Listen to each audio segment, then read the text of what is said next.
बिस्मिल्लाहिर्रहमानिर्रहीम। अस्सलाम वालेकुम। मैं हूँ आयशा और वेलकम करती हूँ आपको आयशा की किचन में। गर्मी ने तो हद ही कर दी और इस चिलचिलाती गर्मी में अगर ठंडा मीठा और टेस्टी सा आम का शरबत मिल जाए तो क्या ही बात है। मैंगो जूस तैयार करेंगे आज एक नए और यूनिक तरीके के साथ, जो कि पीने के बाद आपको बिल्कुल मार्केट वाला या उससे भी 100 गुना बेहतर लगेगा। जो हम महंगे महंगे ब्रांड्स लेते हैं, माज़ा या फिर फ्रूटी, तो उससे भी 100 गुना बेहतर हम अपने घर पर तैयार करेंगे। तो इसके लिए रेसिपी को आपने एंड तक ज़रूर देखना है। बहुत ही आसानी के साथ मैं आपको एक ऐसा तरीका बताऊंगी कि आप घर पर ही ढेर सारा मैंगो जूस बनाकर अपने बच्चों को दे सकते हैं और अपने मेहमानों को भी इम्प्रेस कर सकते हैं। तो इसके लिए रेसिपी को एंड तक ज़रूर देखें। अच्छी लगे तो लाइक शेयर ज़रूर कर दें और अपने फैमिली और फ्रेंड्स में भी ज़रूर शेयर किया करें। चलें फिर रेसिपी को स्टार्ट कर लेते हैं। मज़ेदार सा मैंगो जूस तैयार कर रहे हैं तो उसके लिए मैंगो लाजमी चाहिए। यहाँ पर मैंने 6 अदद मैंगो ले लिए हैं। आप जितने शरबत तैयार करना चाहते हैं उस हिसाब से आपने आम ले लेने हैं। अच्छा, आम आपने पके हुए और मीठे वाले लेने हैं। सबसे पहले आमों को आपने अच्छे तरीके से धो लेना है और धोने के बाद उसमें हमने छिलका उतार लेना है। मैंगो का सीज़न है और सीज़न में कोई चीज़ बनाई जाए तो वो बहुत ही टेस्टी बनती है। अब आपने क्या करना है, इसको बनाकर आप 2 से 3 दिन के लिए फ्रिज में भी रख सकते हैं, बिल्कुल भी ख़राब नहीं होगा और आप इंजॉय कर सकते हैं इस गर्मी के मौसम में मज़ेदार सा और ठंडा मीठा आम का ये जूस। एक मैंगो को मैंने यहाँ पर छील लिया है और इसी तरीके से तमाम मैंगो को छील लेने के बाद हमने कट कर लेना है। कट करने के साथ ही आपने क्या करना है, इसको अच्छे तरीके से इसका पल्प जो है वो गुठली से अलहदा कर लेना है। यहाँ पर मैंने अच्छे पके हुए और मीठे आम लिए हैं। आपने भी जूस तैयार करते वक्त ये ख्याल रखना है कि आपने जो मैंगो लिए हैं वो अच्छे मीठे और पके हुए होने चाहिए, तभी हमारी जो जूस है आम का वो बेहतरीन सा बनकर तैयार हो जाएगा। इसी तरीके से मैंने तमाम मैंगो को काट लिया है और काटने के बाद यहाँ पर एक बाउल में डालती जा रही हूँ। यहाँ पर तमाम मैंगो को मैंने काट लिया है और काटने के बाद बाउल में शामिल कर लिया है।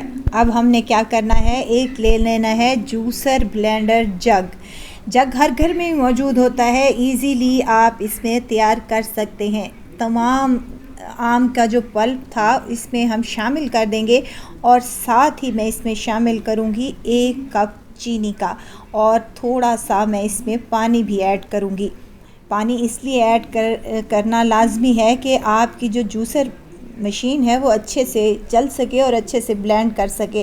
तो इसके लिए आपको आधा कप इसमें पानी का शामिल करना है। देखें यहाँ पर मैंने 3 से 4 बार इसको ही चलाया है तो ये इजीली हमारा पल्प तैयार हो चुका है। अब इसमें डालूंगी ढेर सारी बर्फ़ और दोबारा से इसको अच्छे तरीके से चला लूँगी ताकि ये चिल ठंडा हो, तभी इसको पीने का टेस्ट और मज़ा आएगा। देखें इसका कलर कितना ज़बरदस्त सा आया है। मैंने इसमें कोई भी आर्टिफिशियल कलर शामिल नहीं किया। आम अगर अच्छे पके हुए होंगे तो आपकी फ्रूटी या फिर माज़ा जूस बहुत ही टेस्टी और मज़े का बनकर तैयार हो जाएगा और बिल्कुल मार्केट जैसा ही आपको फ्लेवर और टेस्ट मिलेगा इंशाअल्लाह ताला। अगर आप इसको मज़ीद पतला करना चाहते हैं तो इसमें आप पानी भी ऐड कर सकते हैं, लेकिन यहाँ पर मुझे थोड़ा सा थिक शरबत चाहिए, जैसे कि बाज़ार वाला डब्बे वाला माज़ा जूस मिलता है ना, बिल्कुल उसी तरीके से आपने इसको बना लेना है। देखें यहाँ कितना टेस्टी और मज़े का लग रहा है और इसमें मैंने कोई भी आर्टिफिशियल कलर भी शामिल नहीं किया है। यकीन करें ये इतना टेस्टी बना है कि मेरे बच्चे तो बार बार फरमाइश कर रहे थे कि हमें रोज़ बना कर दे। बेहद टेस्टी और मज़ेदार, ठंडा मीठा और मज़ेदार सा। ये माज़ा जूस बनकर तैयार हो चुका है, फटाफट से बन जाता है और ज़रा भी देर नहीं लगती। अगर आपके मेहमान आए हुए हैं तो आपने इनको क्या करना है, मैंगो लेना है और फटाफट से ये जूस बनाकर सर्व करेंगे तो यकीन करें वो आपकी तारीफ़ किए बिना नहीं जाएंगे और आपसे पूछेंगे ज़रूर कि ये कौन से डब्बे का जूस लिया है। तो ज़रूर ट्राई कीजिएगा। मैंगो का सीज़न है और सीज़न में बच्चों को ये माज़ा जूस बना कर दें तो आपके बच्चे खुश और आप भी खुश। ज़रूर ट्राई कीजिएगा। दुआओं में मुझे ज़रूर याद रखिएगा। खुश रहें, खुशियाँ बांटें। इजाज़त चाहती हूँ, फिर आऊँगी इंशाल्लाह एक नई और मज़ेदार सी चटपटी रेसिपी के साथ। आयशा को दीजिए इजाज़त। अपना बहुत सारा ख्याल रखिएगा। दुआओं में मुझे याद रखिएगा। अल्लाह हाफ़िज़।